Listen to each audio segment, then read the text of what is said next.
오늘 보실 말씀은 신약성경 83면에 마가복음 15장 16절부터 32절 말씀까지를 제가 한 절 읽고 여러분들 한 절 읽고 교독하며 읽도록 하겠습니다. 군인들이 예수를 끌고 브라이도리온이라는 뜰 안으로 들어가서 온 군대를 모으고 격려하여 이르되 유대인의 왕이여 평안할지어다 하고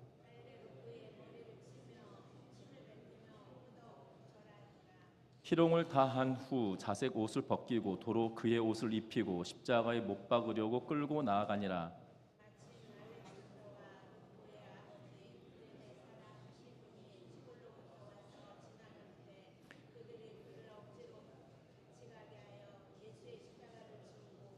예수를 끌고 골고다라 하는 곳, 번역하면 해골의 곳에 이르러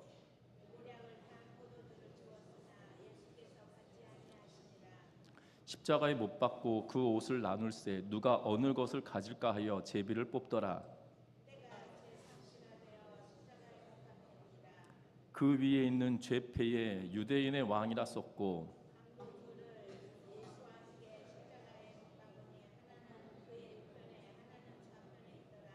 지나가는 자들은 자기 머리를 흔들며 예수를 모욕하이르되 아하 성전을 헐고 사흘에 짓는다는 자여 그와 같이 대제사장들도 서기관들과 함께 희롱하며 서로 말하되 그가 남은 구원하였으되 자기는 구원할 수 없도다.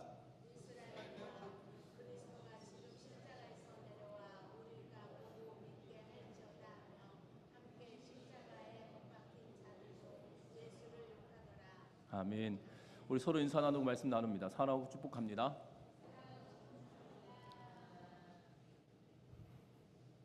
예수님이 당하신 십자가의 처형은 당시 로마뿐만 아니라 고대 아프리카 또 이집트 그리고 바사, 헬라 등에서 유행하였던 그러한 처형의 방법이었습니다. 다시 말하면 지중해를 중심으로 지중해 북부에 있는 유럽이나 그리고 지중해 동쪽에 있는 이 고대 예루살렘이나 아수르나 바벨론 이 근방 다시 그리고 지중해 남쪽의 연안에 있는 북부 아프리카나 이집트 이 모든 지역에 지중해를 중심으로 한 그 인근에 있던 모든 나라들이 이 십자가를 형틀로 삼는 경우들이 있었다라는 사실입니다. 이 십자가형은 너무나도 잔인하고 끔찍하고 그리고 치욕스러운 것이었기 때문에 일반적으로 로마 시민권을 가지고 있었던 사람에게는 아무리 중한 죄를 지었다 할지라도 십자가형을 하게 하는 것은 잘 있지 않았던 일이라고 합니다. 간혹 있긴 하는데 반역죄다라고 하면 역모를 꾀하였다라고 한다라면 십자가를 지게 했으나 가급적이다라면 로마 시민은 십자가를 지지 않게 하였던 일들을 보게 됩니다. 도리어 노예나 반란자들, 극악한 강도들은 이러한 십자가형에 처하게 되어지는 것을 봅니다. 보통 십자가에 매달리게 되면 3일 동안 고통을 겪게 된다고 합니다. 그리고 탈진이나 아픔 때문에 최대한의 고통을 느끼고 난 이후에 사흘째 되던 날 절명하게 되어진다라는 것이 속설입니다. 사형수의 시체는 연고지가 있을 경우는 그의 가족들에게 이 시신을 넘겨주지만 연고자, 다시 말하면 가족이 없는 그러한 십자가형을 졌던 사람들은 그냥 새들의 먹이가 되도록 내버려 둔다라고 합니다. 그런데 예수님께서는 십자가에서 3일 동안 계신 것이 아니라 아침 9시에 처형을 당해서 오후 3시에 운명하셨다라고 복음서의 저자들은 이야기하고 있는 것을 보게 되죠. 예수님께서 겪으신 십자가는 짧은 시간이었지만 수많은 고통이 임하였던 그러한 시간입니다. 특별히 예수님께서 십자가를 지시는 내용이 오늘 마가복음 15장에 기록해 놓고 있는 그러한 모습을 보게 됩니다. 예수님께서 십자가를 지기 위하여 겪어내는 그러한 과정들을 오늘 본문은 이야기하고 있는데 저와 여러분들 예수님께서 십자가를 지신 그 십자가에 달리신 그 예수 그리스도를 다시 한번 생각해 보면서 저와 여러분들이 다시금 그 예수 그리스도의 십자가의 은혜를 기억하고 십자가의 사랑을 다시 한번 체험하는 복된 시간이 되어지시기를 주의 이름으로 부탁드립니다. 그런데 예수님께서 십자가를 지심은 어떤 의미를 담고 있느냐? 가장 먼저는 예수님께서 십자가를 지심은 어떤 죄인보다도 못한 그러한 왕이시다라는 사실입니다. 특별히 오늘 본문의 내용을 통해서 보면 26절 말씀에 그 위에 있는 죄패의 유대인의 왕이라 썼고라고 기록합니다. 예수님께서 십자가에 매어 달리실 때 예수님의 머리 위에 이 죄명이 붙어 있는 팻말이 있었다라고 기록하고, 그 죄명이 기록된 팻말에는 유대인의 왕이다라는 말을 3가지 언어로 쓰여졌다라고 복음서는 기록하고 있는 것을 보게 되죠. 그런데 오늘 마가복음은 그 위에 죄패에 유대인의 왕이라고 써 있다라고만 기록해 놓고 있는 것을 보게 됩니다. 유대인의 왕입니다. 그리고 이 땅에 오신 메시아 되신 분이시다는 사실이죠. 그런데 메시아 되신 그분이 죄인보다 못한 그러한 존재처럼 여겨지고 있다라는 겁니다. 일반적인 죄인들은 십자가에 매어 달리지 않습니다. 앞에서도 미리 말씀드렸다시피 흉악한 죄인이나 강도나 반역자나 그리고 노예 중에 악한 노예들을 십자가에 매어 달리는 그러한 경우들이 있지만, 이 왕이신 그분께서 십자가에 매어 달린다는 사실 자체는 놀라운 일이 아닐 수 없다라는 사실이죠. 특별히 오늘 성경의 말씀에 보면 그 예수께서는 메시아 되시고 또한 그리스도 되신 그분이심에도 불구하고 어떤 상황에 처하여져 있느냐, 오늘 성경의 말씀에 보면 17절 말씀 다 같이 한번 읽어보겠습니다. 16절부터 시작해서 보면 조롱당하신 것인데 17절 말씀을 보면 이렇게 기록합니다. 예수에게 자색 옷을 입히고 가시관을 엮어 씌우고, 18절도 읽습니다. 경례하여 이르되 유대인의 왕이여 평안할지어다 하고. 아멘. 오늘 성경의 말씀에 보면 예수님께 자색 옷을 입혔다라고 이야기합니다.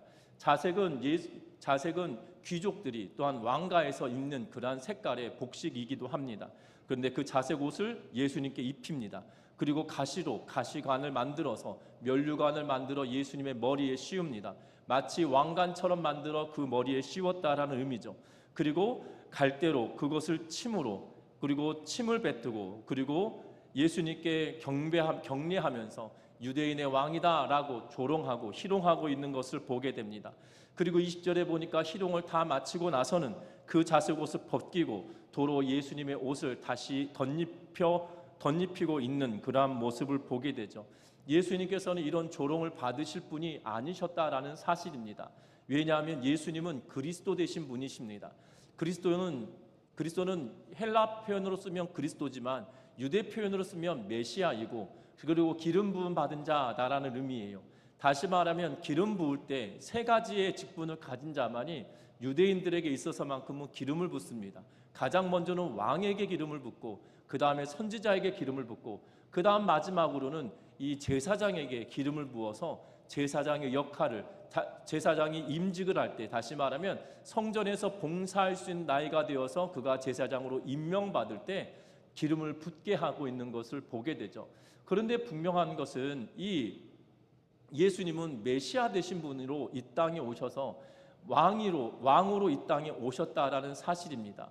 그래서 예수님께서 이 땅에 왕으로 오셨다는 사실들을 무엇으로 증명되냐면, 예수님께서 베들레헴의 마구간에서 탄생하셨을 때 동방의 박사들이 3가지 예물을 가지고 왔다라고 이야기하고 있는, 기록되어져 있는 것을 보게 됩니다. 우리는 이미 동방의 박사들이 예수님께 예물을 드렸다는 사실들을 압니다. 그런데 그 예물들이 왕에게 드리는 것이고 또한 왕의 제사를 준비하는 그러한 행태들이었다라는 사실이고, 뿐만 아니라 유대인의 자손으로, 다윗의 후손으로, 유다 지파의 다윗의 후손으로 이 땅에 오심은 그가 왕이심을 증명하고 또한 왕이심을 보여주는 그러한 말씀이시죠.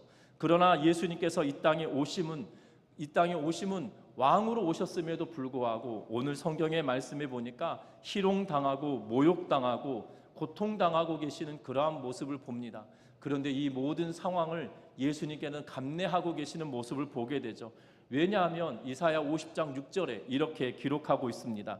나를 때리는 자들에게 내 등을 맡기며 나의 수염을 뽑는 자들에게 나의 뺨을 맡기며 모욕과 침뱉음을 당하여도 내 얼굴을 가리지 아니하였느니라 라고 말씀하고 있는 것을 보게 됩니다. 다시 말하면 나를 때리는 자들에게 내 등을 내어주고 내 수염을 뽑는 자들에게 내 뺨을 내어주고 모욕과 침뱉음을 당한다 할지라도 내 얼굴을 그들에게서 가리지 않겠다. 다시 말하면 침뱉음을 내가 당하겠다. 그리고 모욕을 내가 당하겠다. 내가 그들이 나에게 침을 뱉고 모욕할 때 내가 얼굴을 가려서 내가 그것을 피하겠다라는 의미가 아니라 내가 얼굴을 가리지 않으므로 그 모욕과 수치를 내가 다 당하겠다라고 이사야서 50장 6절 말씀에 기록해 놓고 있는 것을 보게 됩니다. 예수님은 왕이십니다. 그리고 우리의 죄를 사하기 위하여 이 땅에 오신 하나님이십니다. 그럼에도 불구하고 그가 당하는 수치와 모욕은 세상의 그 어떤 죄인보다도 더 처절하게 당하고 계시는 그러한 모습을 보게 되죠. 예수님은 로마 용병들에게 끌려다니시며 수치를 당하십니다. 자색옷을 입혔다가 그리고 가시로 면류관을 씌웠다가 갈대로 그 면류관을 침으로 머리에 가시가 박혀 피가 흘리는 그러한 상황에 직면했다 할지라도 예수님께서는 이러한 대접을 그냥 받고 계시고 등을 때릴 때 등을 내어주시고 뺨을 때릴 때 뺨을 내어주시고 그리고 수치를 당할 때 그 얼굴을 가리지 않으시며 그 모든 것들을 감내하셨다는 거죠. 이 고난 당하심은 예수께서 말씀대로 이 땅에 오셨고 하나님의 약속된 그 메시아이심을 우리에게 보여주는 그러한 장면이다라는 사실입니다. 제가 메시아로 이 땅에 왔다고 하면 이렇게 하면 못 견딜 것 같아요. 그렇지 않겠습니까? 뺨을 때리고 채찍으로 등을 때리는데 그것을 피하지 않는다, 그것을 감내낸다, 견디어낸다 쉽지 않을 수도 있을 것 같습니다. 저 같으면 참기가 참 힘들 것 같습니다. 그런데 예수님께서는 왕이신 그분이시나 인간의 모든 죄와 허물을 다 짊어지셨기에 그것을 감내하셨다라고 말씀하고 있는 것을 보게 됩니다. 그 예수 그리스도의 고통 앞에 예수께서 저와 여러분들을 사랑하셔서 그 고통도 말씀을 이루시며 다 감내하셨다는 걸 기억하면서 그 십자가의 사랑 앞에 다시 한번 나아가는 은혜가 있으시기를 주의 이름으로 부탁드립니다. 제가 2004년도에 이 패션 오브 크라이스트라고 하는 영화가 개봉되어져서 영화를 한 3-4번 보았던 걸로 기억이 되는데요. 그 볼 때마다 참으로 많은 눈물을 흘렸습니다. 왜냐하면 예수님이 채찍에 맞음이 그냥 단순히 추상적이었고 그리고 드라마나 예수님의 생애에 대한 영화를 보면 그렇게 사실적으로 묘사되지 않았던 그러한 모습을 보게 되죠. 그런데 그 영화에서는 너무나도 사실적이게 예수님께 채찍질을 가할 때 살이 파여지고 살이 뜯겨 나가고 그리고 십자가에 못을 박힐 때 그 못에 실제적으로 박혀지는 그 장면들을 보면서 이 끔찍함을 예수님께서는 견디셨구나라는 생각 때문에 마음이 미어지고 답답했던 기억을 여전히 가지고 있습니다. 이 3번을 걸쳐서 보았는데 처음 볼 때는 정말 운이라고 영화의 내용을 잘 살펴보지 못했고 또다시 볼 때는 학생들도 이 영화를 보게 될 텐데 이 영화의 어떤 장면이 성경적이고 비성경적인지를 좀 알려줘야 되겠다 싶어서 한 번 더 보았는데 그 2번째 볼 때도 너무나도 우는 바람에 그 내용을 꼼꼼하게 살피지 못했던 것 같습니다. 3번째 볼 때는 이 내용이 파악이 되면서도 여전히 눈물은 그치지 않았던 기억이 나는데요. 여러분들 예수님의 십자가의 사랑은 처절하리만큼 우리를 향한 그 십자가의 사랑이 대단하였다는 거죠. 그 사랑 앞에 우리는 어떤 삶을 살고 있는지를 다시 한번 생각해보고 돌이켜보면서 그 십자가의 사랑 앞에 다시 한번 나아가는 은혜가 있기를 주의 이름으로 부탁드립니다. 뿐만 아닙니다. 오늘 성경의 말씀에 보면 예수님께서 십자가를 지시는데 그 십자가를 지시는 그 순간에 누가 함께하고 있냐면 제자가 아닌 구레네 사람 시몬이 예수님의 십자가에 동참하고 있는 그러한 모습을 보게 됩니다.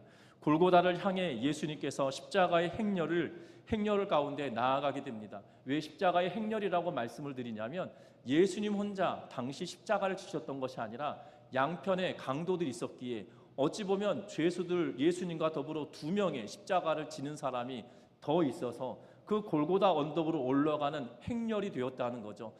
우리는 드라마를 통해서나 또한 영화를 통해서 보면 예수님이 홀로 십자가를 지고 가신 것처럼 보여지지만 그 행렬 가운데 죄인 2명도 이곳에 있었다라는 사실입니다. 그런데 그 2명의 죄인에 관한 이야기는 하지 않고 있는데요. 예수님에게 초점을 맞추고 있는 이유는 예수님이 당하였던 그 모욕당함과 채찍질은 사람이 견디어낼 수 있는 상황의 채찍질이 아니었다는 거죠. 여러분들 예수님께서 하루 저녁 이 고통을 당하는 그 순간이 예수님의 모든 체력과 예수님의 모든 힘을 다 소진하리만큼 고통스러운 매질이었다라는 사실이에요. 그리고 예수님께서 십자가를 지고 올라가십니다. 골고다에 올라가는데 예수님께서 넘어지고 쓰러져서 예수님이 더 이상 십자가를 질 수 없는 상황이 되어지니 어떠한 일이 벌어지냐면 21절과 22절 말씀을 같이 읽어봅니다. 21절과 22절의 말씀입니다.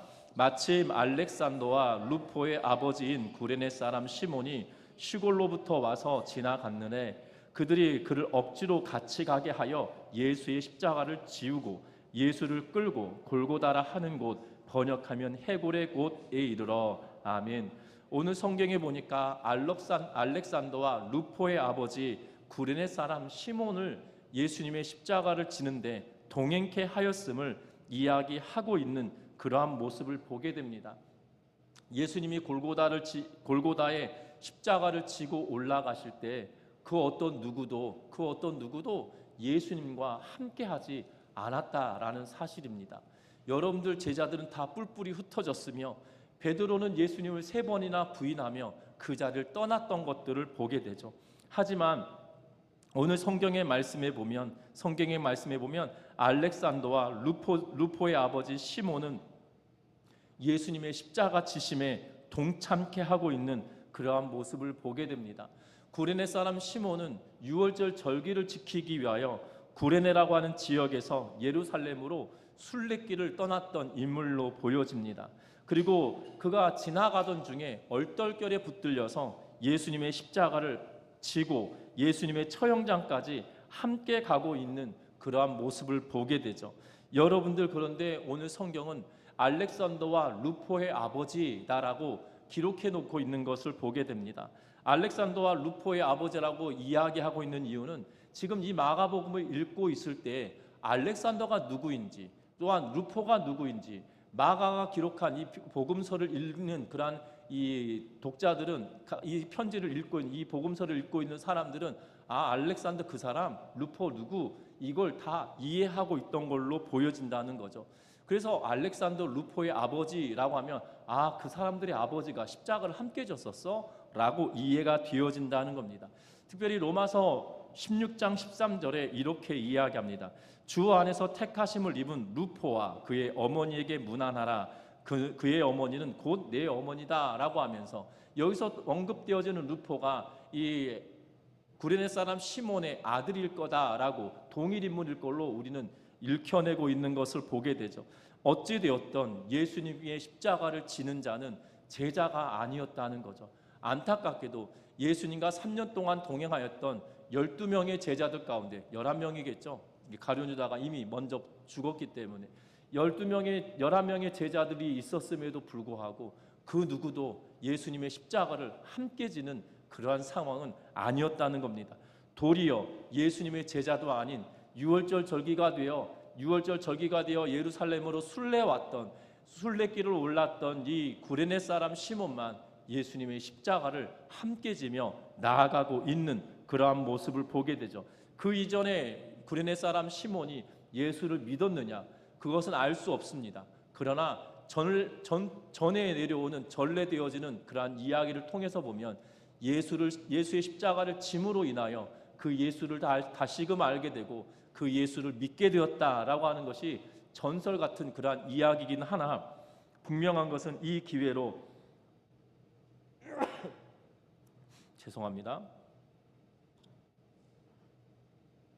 한 번 더 나올 것 같은데 안 나오면 참 힘든데요. 예수님을 구레네 사람이 이 이후로 믿게 되었다라는 사실이죠. 여러분들, 이 십자가를 함께 진다는 것이 쉬운 일이 아닙니다. 그러나 로마 군인들은 강제 노역을 시킬 수 있는 권리를 가지고 있습니다. 피지배국에 가서 로마 군인들이 어떤 일을 시키면 그것은 당연히 해야 되는 그러한 일입니다. 그래서 로마 군인이 지금 구레네 사람 시몬을 예수님의 십자가를 지는데 동원시키고 있는 것을 보게 되죠. 그 동원시켰던 그 어쩔 수 없는 상황이 되었음에도 불구하고 이 역설적이게도 아무것도 아니었던 시몬은 여전히 예수의 십자가를 지는 그 대목에서만큼은 그가 누구인지 2000년이 지난 우리들도 이제 알고 있다라는 사실이죠. 십자가를 함께 졌던 제자들은 그 누구도 잊지 않았지만 정말 길을 걸어가다 붙들렸던 구레네 사람 시몬은 여전히 우리와 함께 하고 있는 것을 보게 되죠. 저와 여러분들의 신앙의 여정도 어떤 직분을 가지고 있고 어떤 목회자이기 때문이 아니라 저와 여러분들이 예수의 십자가의 은혜를 알므로 저와 여러분들이 무명인의 같은 삶을 살아간다 할지라도 정말 구레네 사람 시몬과 같이 하나님은 기억하신다는 사실들을 기억하며 저와 여러분들이 믿음의 눈을 열고 그 십자가의 사랑 앞에 그 십자가를 따라 나아가는 믿음의 성도님들 되시기를 주의 이름으로 부탁드립니다. 또한 오늘 말씀을 통해서 보면 예수님께서 십자가에 달리십니다. 오늘 예수님께서 십자가에 달리셔서 그 못 박히시는 것을 보게 됩니다.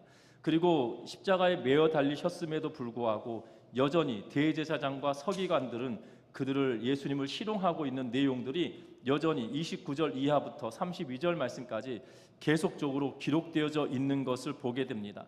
예수님께서는 죽임을 당하시기 위해 십자가에 못 박히십니다. 예수께서 십자가에 못 박히신 후에는 군인들이 예수님의 옷을 나누기 위하여 제비를 뽑고 있는 그러한 장면을 보게 되죠.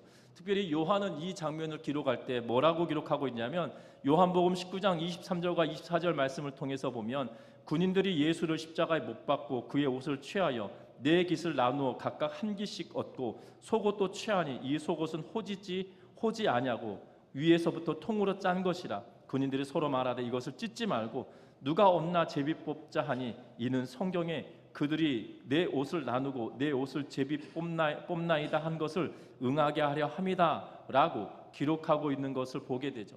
겉옷이 찢기고 속옷이 빼앗기는 그러한 모든 일련의 과정들까지도 구약 성경에 예언되어진 말씀을 응당 이루고 있다라는 사실입니다.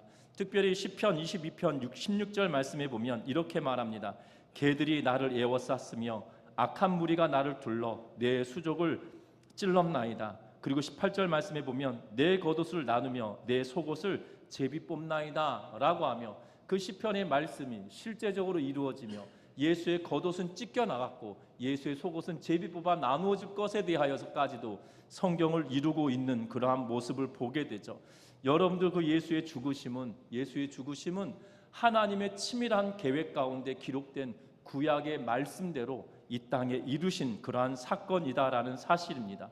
예수님께서 유대인의 왕이다라고 죄패를 달고 죽으심은 그가 실제로 유대인의 왕이기 때문이며 단순히 유대인만의 왕이 아니라 온 인류의 왕 되신 그분이심을 우리에게 말씀을 통하여 이야기하고 있는 모습을 보게 되죠.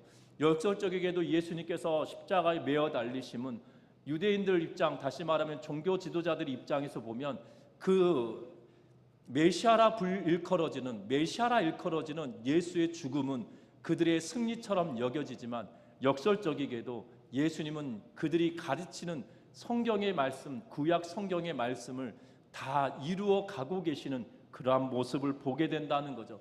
시편 한 귀퉁이에 있는 이 말씀조차도 온전하게 이루기시기 위하여 예수님은 옷을 찢기고 옷을 빼앗기고 있는 그러한 모습을 보게 되죠.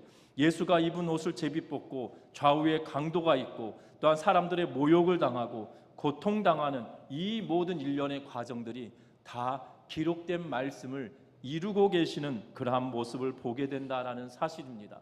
여러분들 예수 그리스도는 이 땅에 오실 때 약속된 대로 오셔서 약속된 대로 죽으시고 약속된 대로 부활하시고 승천하신 분이시라는 사실을 기억하는 우리 전미중앙교회 모든 성도님들의 삶이 되시기를 주의 이름으로 부탁드립니다.